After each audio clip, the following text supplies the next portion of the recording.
नमस्ते डॉक्टर साहब। क्या ये ब्लड रिपोर्ट आ गई है ना? मेरी समझ में नहीं आता कि मैं तुमसे क्या कहूं, लेकिन तुम्हारे सिवा और है भी कौन जिससे मैं बात करूं? जो कुछ भी है आप कह दीजिए ना डॉक्टर साहब। बेटा तुम्हें ब्लड कैंसर है।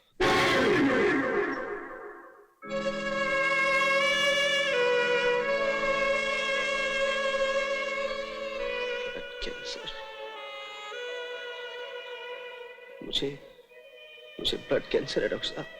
हाँ, इसका कोई इलाज नहीं। शुरू में तो इस नामुराद बीमारी का कुछ पता ही नहीं चलता। फिर भी तुम दिल छोटा न करो, हो सकता है भगवान तुम्हें अच्छा कर दे। छोटी तसल्ली से क्या फायदा डॉक्टर साहब? कैंसर हो जाए तो ना दवा काम करती है और ना दुआ काम करती है।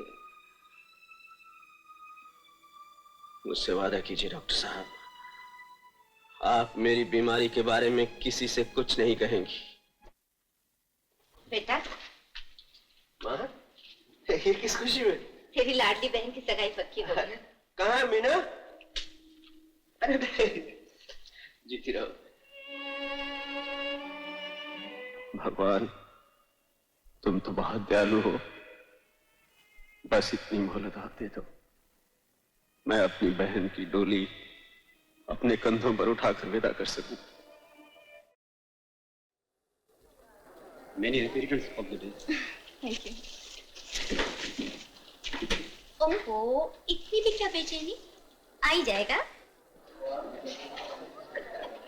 Love, I love you, darling. सदा इन फूलों की तरह खिली रहूं, महकती रहूं। Hi, love. आज तो तू बला की हसीन लगी। क्या कर रहे हो? सब लोग देख रहे हैं। अरे सुन रहे हैं, सुनने दो, देख रहे हैं, देखने दो। प्यार किया तो डरना है क्या जब प्यार। ज्यादा क्यों पी रखी है? अरे आज खुशी का मौका है रेखा, पता नहीं ये रात आए ना आए।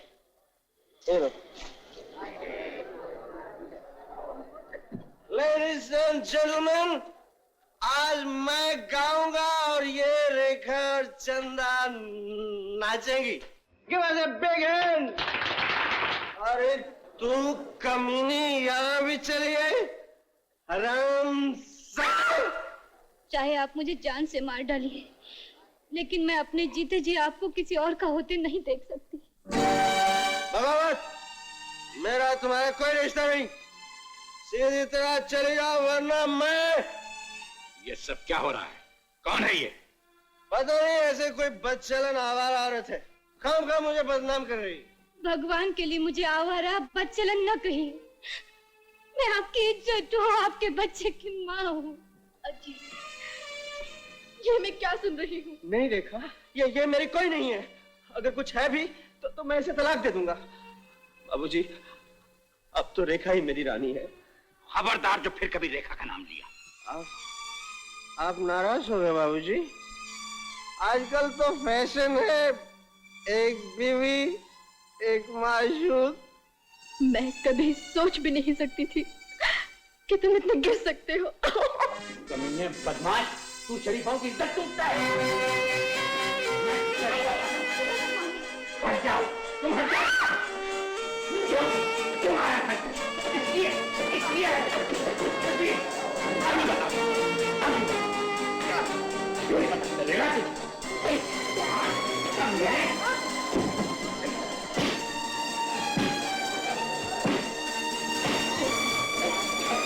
यही घर मिला था।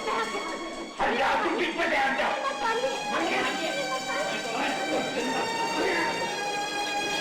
निकल जाए यहाँ से, फिर कभी अपनी मनहूस सूरत मत दिखाना। अजीत बाबू, इस तरह मार खाकर और उस बेचारे का दिल तोड़कर आपको क्या मिला? कुछ बातें ऐसी होती हैं जो ना चाहते हुए भी करनी पड़ती हैं। खुशी से अपनी दुनिया कौन उजाड़ता है, और फिर जिस राह की कोई मंजिल ना हो उस पर चलने से क्या फायदा। मेरी समझ में तो कुछ नहीं आता। ऊपर वाले की बातें कोई नहीं समझ सकता। जो कुछ तुमने मेरे लिए किया है उसका मैं आभारी हूं। बाबूजी,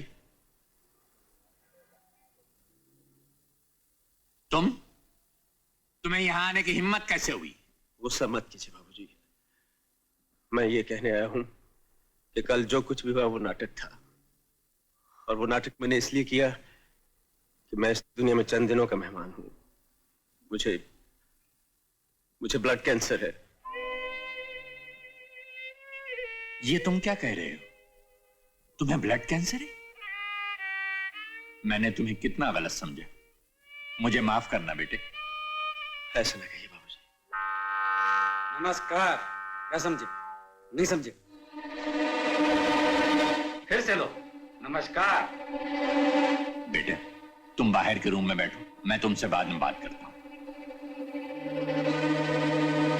तुम यहां क्यों आए हो? निकल जाओ यहां से। ये तुम्हारे बाप की जगह नहीं है जो मुझे रोक रहे हो। रेखा का बाप अभी जिंदा है और तुम्हारी बेटी का डेथ सर्टिफिकेट मैंने बहुत संभाल के रखा है। क्या समझे? नहीं समझे? आखिर तुम चाहते क्या हो? इतनी उम्र हो गई लेकिन मासूमियत वही है। याद नहीं, 5 दिन ज्यादा हो गए हैं तुम्हारी मंथली इंस्टॉलमेंट नहीं आई। कारोबार में बहुत घाटा हुआ है। कंपनी बिल्कुल दिवालिया होने के करीब है और तुम लाखों रुपया ले चुके हो। और तुम करोड़ों उड़ा चुके हो। मैं झूठ नहीं बोल रहा हूं। मेरे पास बिल्कुल पैसा नहीं। मुझे तुम पर पूरा भरोसा है। एक भाई दूसरे भाई से झूठ थोड़ी बोलेगा। देखो, ऐसा करो, तुम अपनी कोठी बेच दो, जो मिलेगा दोनों भाई आपस में बांट लेंगे। क्या समझे? नहीं समझे? कोठी बेचकर मैं रहने के लिए कहां जाऊंगा? जो पहले रहते थे। ऐसा हरगिज नहीं हो सकता। तुम्हें देने के लिए अब मेरे पास कुछ भी नहीं रहा। लेकिन एक बात कान खोलकर सुन लो, अगर 7 दिन के अंदर अंदर मुझे पैसे नहीं मिला तो एयर कंडीशन ऑफिस नहीं होगा, जेल की कोठरी होगी। क्या समझे?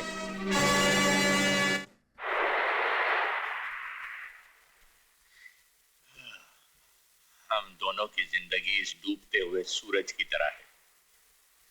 कैंसर तुम्हें जीने नहीं देगा और इज्जत बचाने के लिए मुझे खुदकुशी करनी पड़ेगी। आपको खुदकुशी करनी पड़ेगी? क्यों? लोग कहते हैं कि जवानी दीवानी होती है। किसी दीवानेपन में मुझसे एक गलती हो गई थी जिसकी कीमत मैं लाखों रुपए अदा कर चुका हूं। अब मेरे पास देने के लिए एक पैसा भी नहीं है।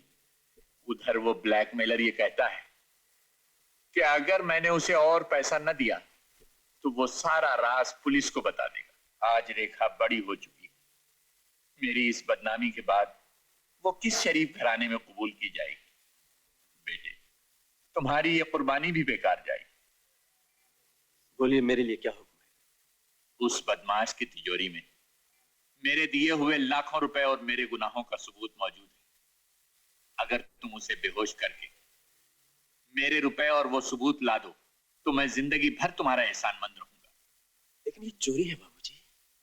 बेटे, ये चोरी नहीं, एक नेक काम है। तुम एक हकदार को उसका हक दिला रहे हो। नहीं बाबूजी, वो अजीत बहुत पहले मर चुका जो तिजोरियां तोड़ा करता था। मैंने भगवान के सामने अपनी माँ की कसम खाई है, मैं चोरी नहीं करूंगा। माँ की कसम का तो तुम्हें इतना ख्याल है, लेकिन कभी माँ के बारे में तुमने ये भी सोचा है कि तुम्हारे बाद उसका क्या होगा? और फिर तुम्हारा एक छोटा भाई भी और एक तुम्हारी जवान बहन भी।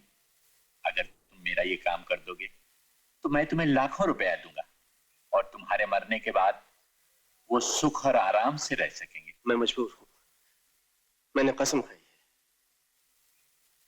तो फिर ठीक है बेटा, अगले महीने मैं अपना ऑफिस बंद कर रहा हूं। तुम कहीं और नौकरी ढूंढ लेना।